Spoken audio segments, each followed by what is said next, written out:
गाड़ियाँ। हम लगभग रोज ही इन्हें देखते हैं, इस्तेमाल करते हैं।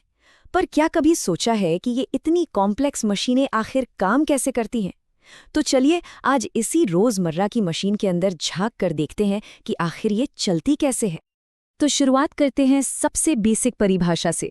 एक ऑटोमोबाइल मतलब बस एक ऐसी मशीन जो अपनी ही पावर से चलती है और हमें और हमारे सामान को एक जगह से दूसरी जगह ले जाती है।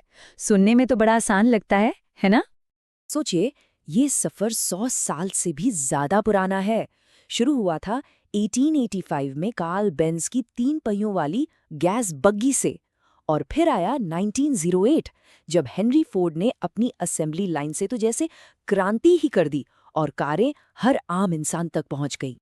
अच्छा, अब एक मजेदार सवाल सोचकर देखिए, एक बड़ी सी बस, एक दमदार जीप और एक एकदम फर्राटेदार स्पोर्ट्स कार, इन तीनों में क्या कोई एक चीज कॉमन हो सकती है? और इसका जवाब ना शायद चौंका दे, क्योंकि ये बहुत ही सिंपल है। उनका साइज, काम या कीमत चाहे जो भी हो, हर गाड़ी असल में सिर्फ 2 बेसिक हिस्सों से मिलकर बनती है। देखिए, मजे की बात यह है कि किसी भी कार को हम 2 मेन पार्ट्स में बांट सकते हैं। पहला है बॉडी, यानी कार का वो बाहरी ढांचा जिसमें हम बैठते हैं, और दूसरा है चेसी, जो गाड़ी की असली जान है, इसका दिल और दिमाग, जिसमें सारे मैकेनिकल पुर्जे लगे होते हैं। तो चलिए अब जरा कार के असली हीरो से मिलते हैं, यानी इसके चैसी से। यही वो बुनियाद है जिस पर पूरी गाड़ी टिकी होती है और चलती भी है। चैसीज को आप एक तरह से कार का कंकाल, उसकी मांसपेशियां और उसका नर्वस सिस्टम सब कुछ एक साथ मान सकते हैं। ये सिर्फ ढांचा ही नहीं देता, बल्कि गाड़ी को चलाने वाले सारे जरूरी सिस्टम भी इसी से जुड़े होते हैं। तो इस कंकाल का आधार क्या है? वो है इसका फ्रेम। ये स्टील या एल्यूमिनियम का बना एक मजबूत ढांचा होता है जो पूरी गाड़ी को सहारा देता है और उसे मजबूती से एक साथ जोड़े रखता है। फिर आता है गाड़ी का दिल, यानी इसका पावर यूनिट, जिसे हम सब इंजन के नाम से जानते हैं। यहीं से गाड़ी को आगे दौड़ने की सारी ताकत मिलती है और ये इसी फ्रेम पर फिट होता है। पर सिर्फ दिल होने से तो काम नहीं बनता, उसकी ताकत को सही जगह पहुंचाना भी तो जरूरी है। यहीं पर काम आता है ट्रांसमिशन सिस्टम। ये गियरबॉक्स और क्लच के जरिए इंजन की पावर को कंट्रोल करके पहियों तक पहुंचाता है। और आखिर में आते हैं एक्सल और पहिए, जो समझिए गाड़ी के पैर हैं। ट्रांसमिशन से मिली पावर एक्सल को घुमाती है और एक्सल पहियों को, और बस यहीं पर पावर जमीन से मिलती है और गाड़ी चल पड़ती है। तो सवाल ये उठता है कि ये जो पावर है ये पहियों तक पहुंचती कैसे है? क्या ये आगे वाले पहियों में जाती है, या पीछे वालों में, या फिर सब में?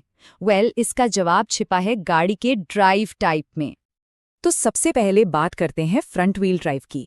ये आज की तारीख में ज्यादातर कारों में मिलने वाला सबसे कॉमन सिस्टम है। फ्रंट व्हील ड्राइव का मतलब है इंजन गाड़ी को पीछे से धक्का नहीं देता, बल्कि आगे से खींचता है। इससे होता यह है कि गाड़ी के फिसलने का खतरा कम हो जाता है। साथ ही इससे कार के अंदर ज्यादा जगह भी बन जाती है, क्योंकि चैसी को नीचे रखा जा सकता है। लेकिन हाँ, इसके कुछ नुकसान भी हैं।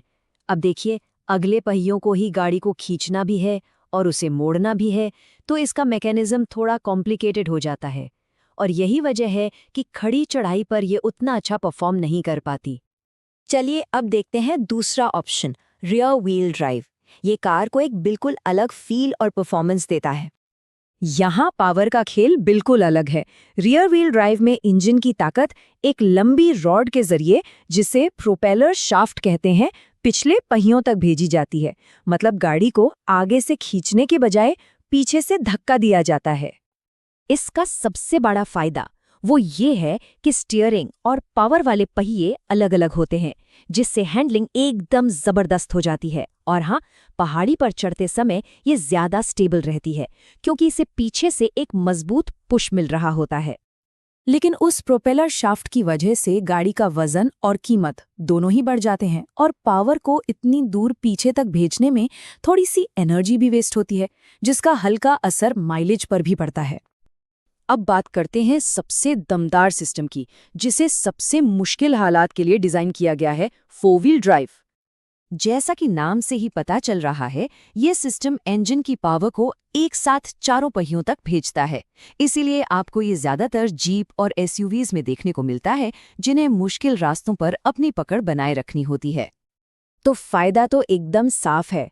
खराब से खराब रास्ते हों, रेगिस्तान हो या कीचड़, ये आपको बेहतरीन पकड़ और कंट्रोल देती है। लेकिन इसके नुकसान भी हैं। ये गाड़ी को महंगा बनाती है, भारी बनाती है और हाँ, माइलेज भी कम कर देती है।